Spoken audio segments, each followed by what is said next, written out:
This is the authorized voice for the maritime sector. My name is Iretiola Doyle and you are welcome.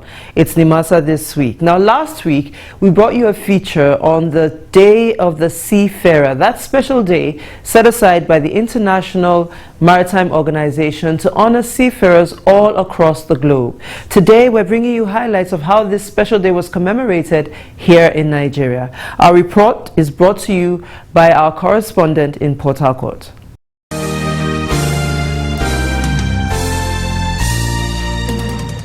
On Tuesday, 25th of June, Nigeria joined the rest of the world to commemorate the day as the Day of Seafarers across the world.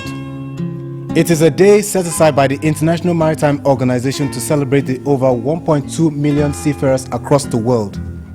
According to the IMO, seafarers play a unique role in making the world a better place for all to live in.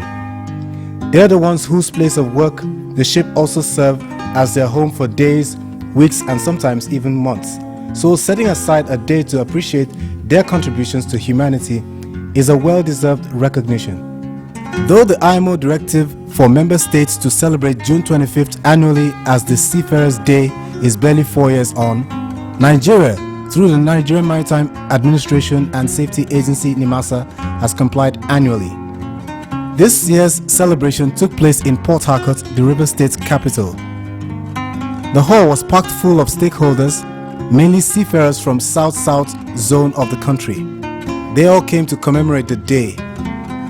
Labor leaders in the maritime sector led seafarers to the events.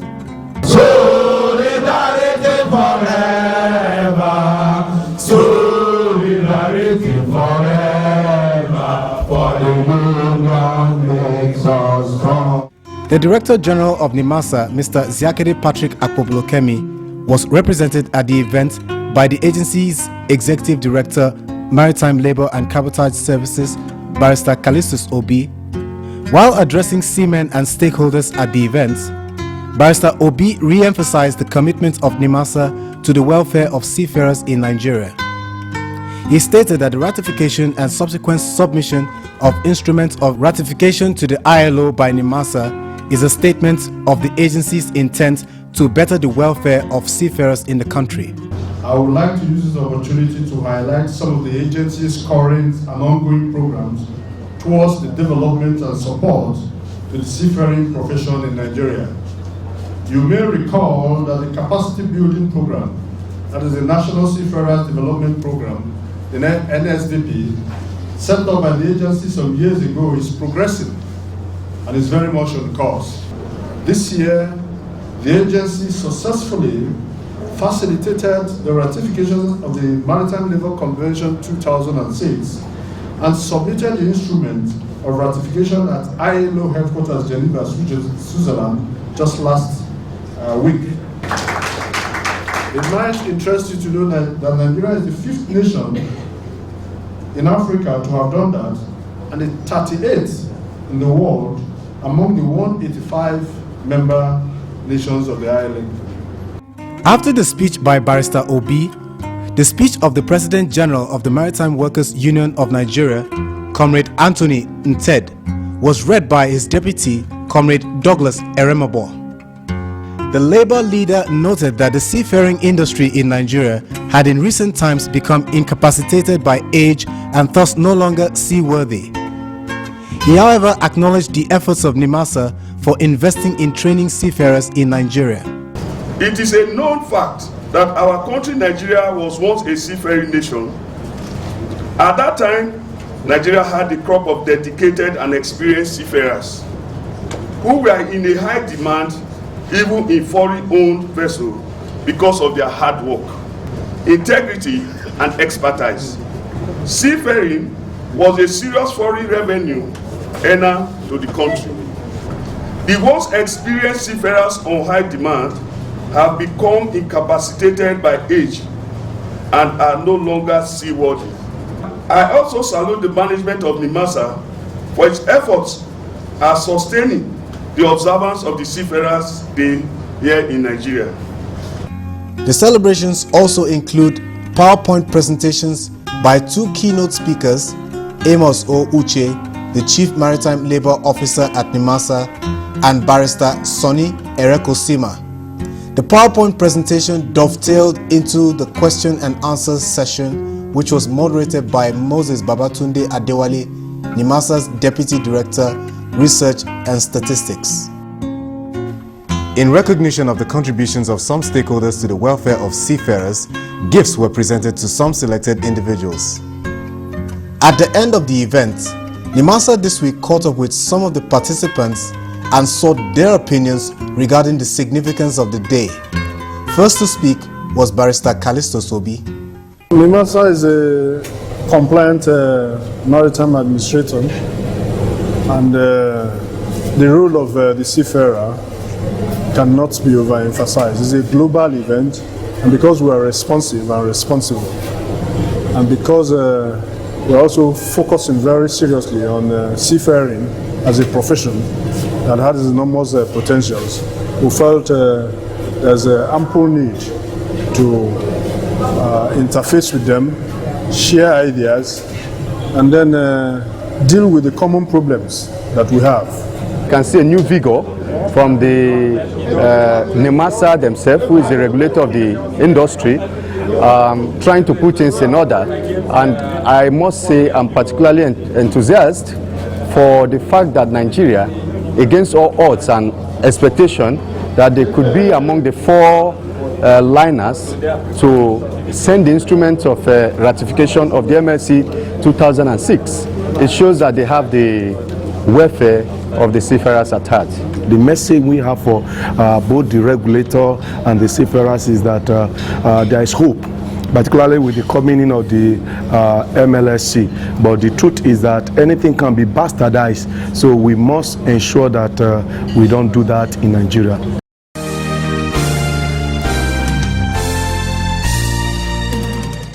Nimasa this week, in keeping with our promise to keep you better acquainted with everything going on within the maritime sector, brings you the new segment of this show.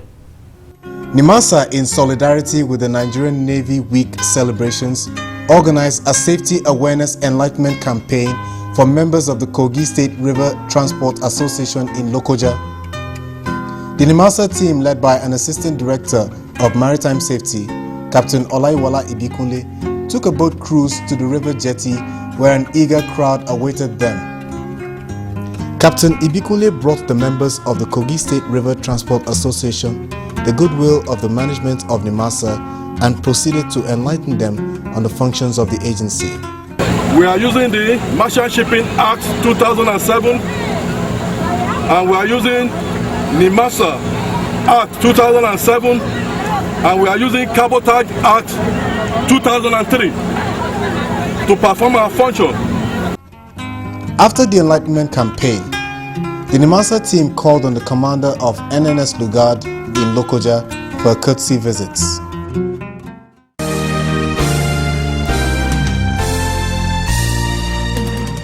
The 4th African Women in Shipping Conference, organized by the Nigerian chapter of the Women's International Shipping and Trading Association WISTA, held from the 26th to the 28th of June at the Eko Hotel and Suites in Lagos. The conference, which attracted delegates from all over Nigeria and some African countries, as well as the leading lights in the maritime industry in Nigeria, which included a former managing director of the Nigerian Ports Authority, Chief Adebayo Sarumi, the chairman of the Indigenous Ship Owners Association of Nigeria, Chief Isaac Jolakpamo, Mrs. Mfon Osoro, a former Director General of Nimasa, and Mrs. Juliana Gunwa, a director at Nimasa who represented the Director General of Nimasa, Mr. Ziakede Akpobulokemi. The president of the Nigerian chapter of WISTA, Mrs. Jean Chiazwanishere, gave the customary welcome address in which she gave a background into the rationale behind the hosting of the African Women in Shipping Conference. Now we all recall that the first African Women in Shipping Conference was organized by WISTA Nigeria in the year 2010. However, it is pertinent to note that WISTA Nigeria is the brain behind this initiative, where we were mandated by our international body, WISTA International, to ensure participation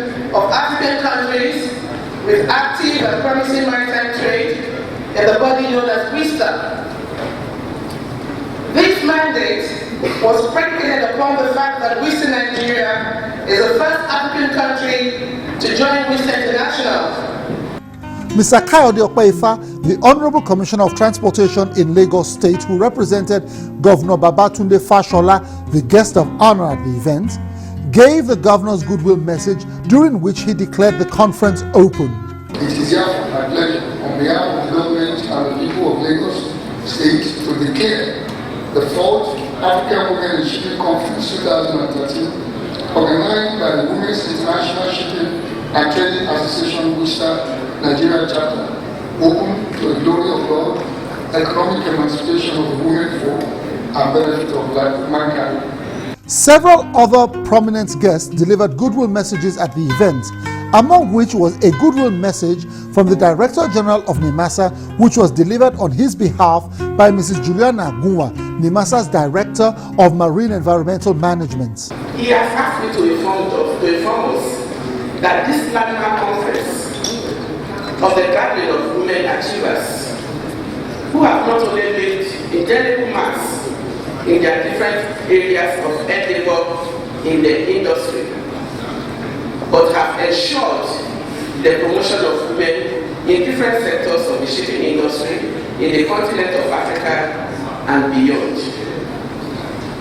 And he has asked me to say that WISTA women, great achievers, that we should all keep the flag flying. The atmosphere at the conference on the opening day was indeed very convivial.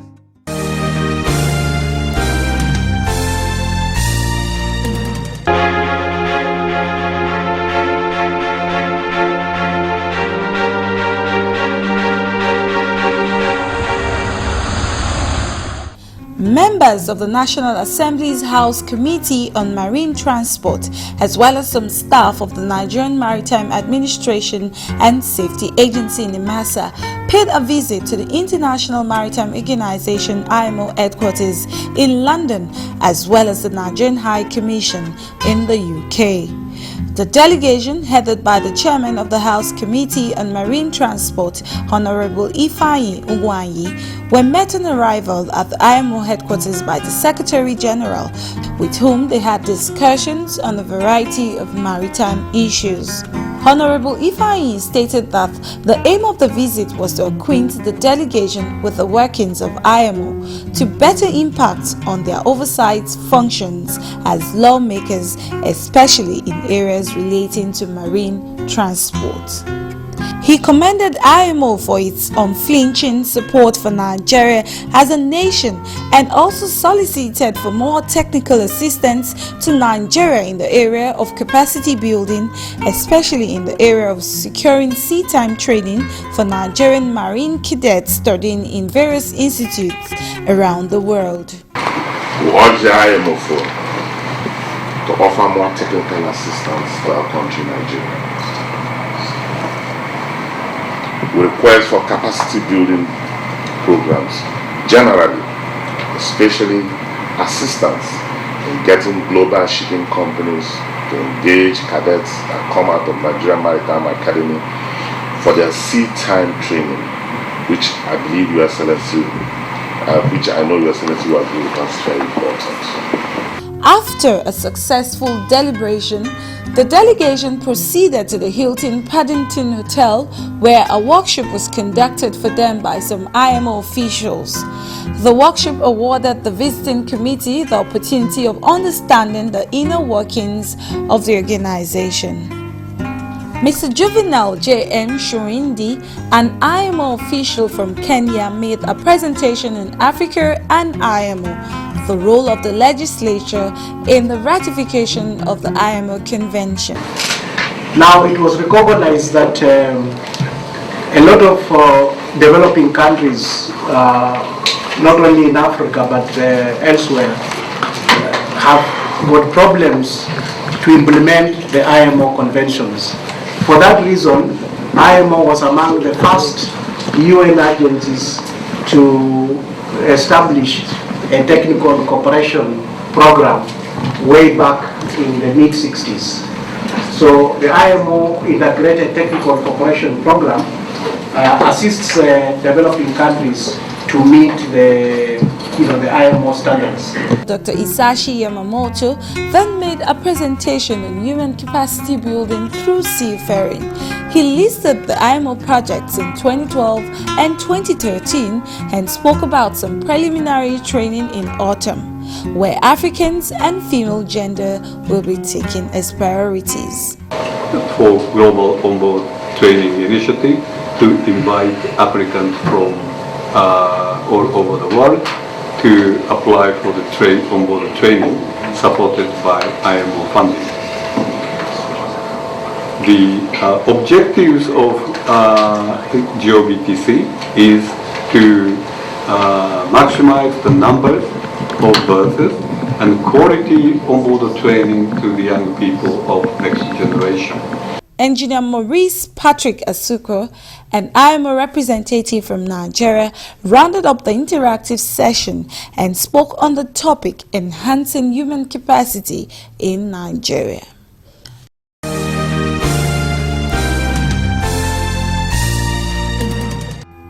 The Vice Chairman of the Senate Committee on Marine Transport, Senator Pius Ewerido, passed on from complications resulting from a domestic accident.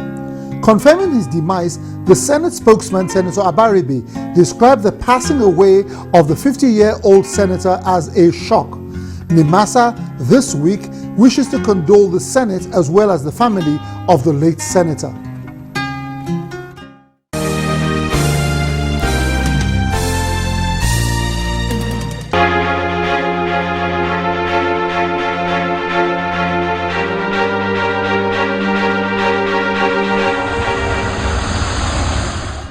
In continuation of our update on the ISPS code, here are some of the things you need to know concerning the implementation and governance of the code in Nigeria. The ISPS code also provides for the DA Nimasa to be the sole regulator and certifying authority for all maritime security and ISPS related trainings. The issue of security levels to be operated was also covered by the ISPS code. Security levels refer to the degree of risk that a security incident will occur or be attempted. The ISPS code establishes 3 levels, with level 1 being the level at which all facilities shall operate under normal conditions. It is the responsibility of Nimasa to set the security levels applicable at any particular point in time. Failure to act on security level changes will attract sanctions from the DA Nimasa. Port facilities are to notify Nimasa in writing should they be unable to meet up with the compliance instructions due to reasonable constraints.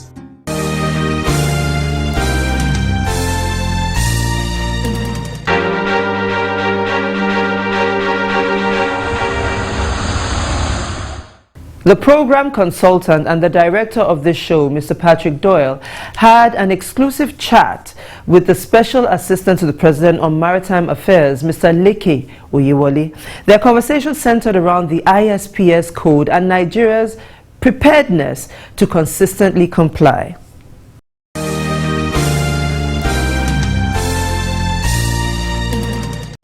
Is the presidency confident in the ability of Nimasa's management to carry out the enormous responsibilities that implementing this code poses for them? Very well.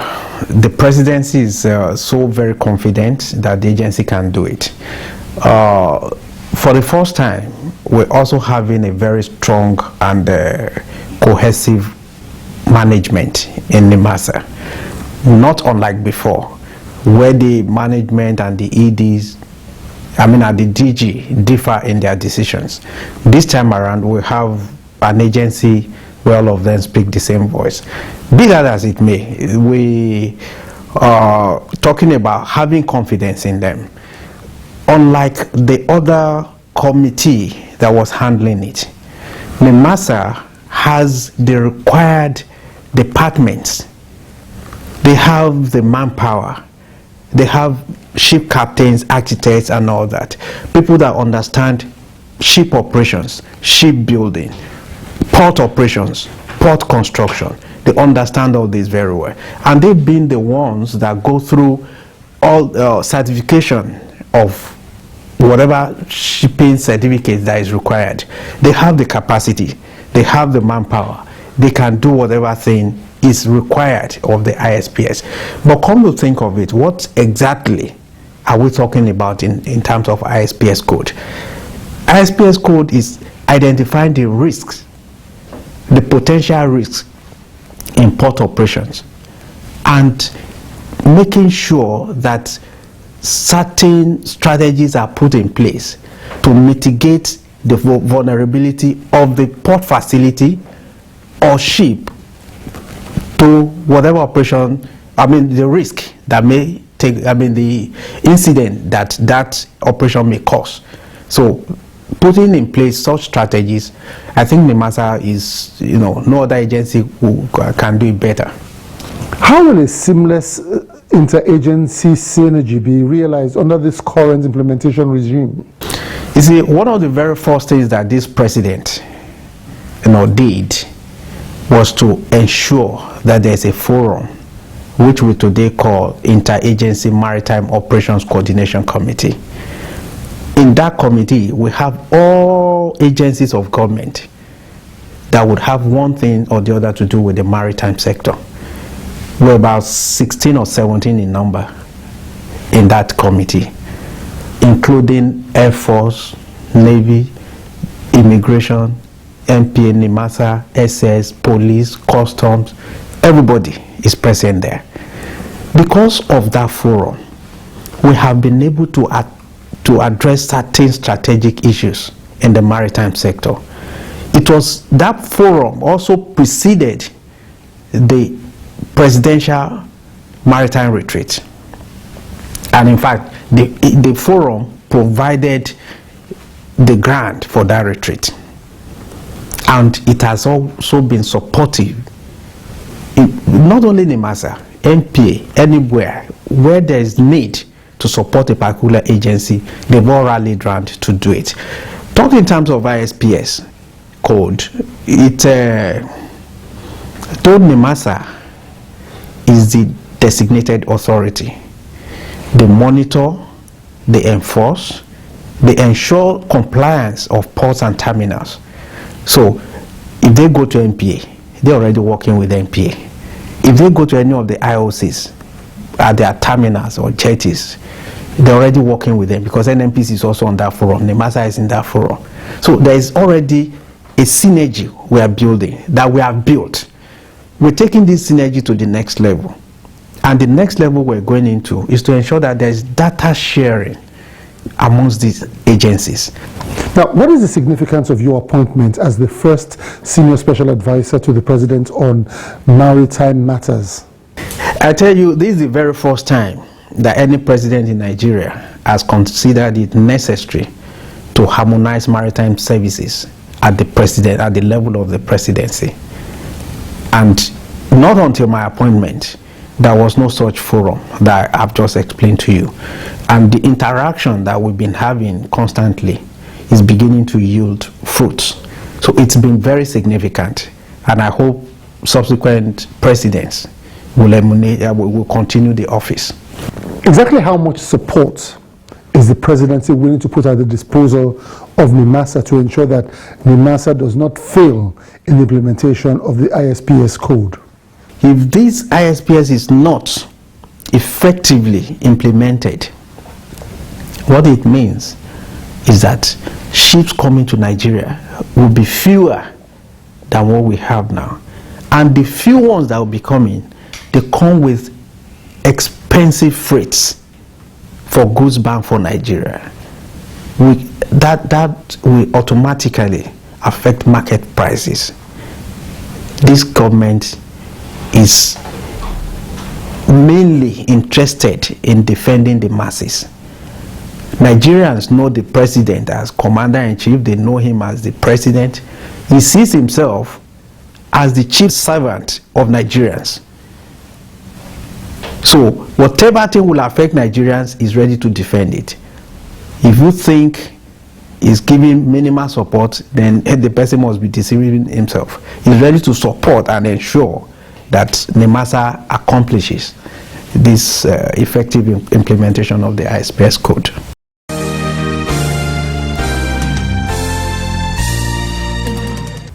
Now that is our show for this week. As always, we hope we kept you educated and informed. Now please don't forget, Nimasa this week is an interactive show. We want to hear your thoughts, your questions, and even your criticisms. All you need to do is send that email to the address currently showing on your screen. Now I'm going to be here same time, same station next week. Until then, I'm wishing you smooth sailing and bon voyage.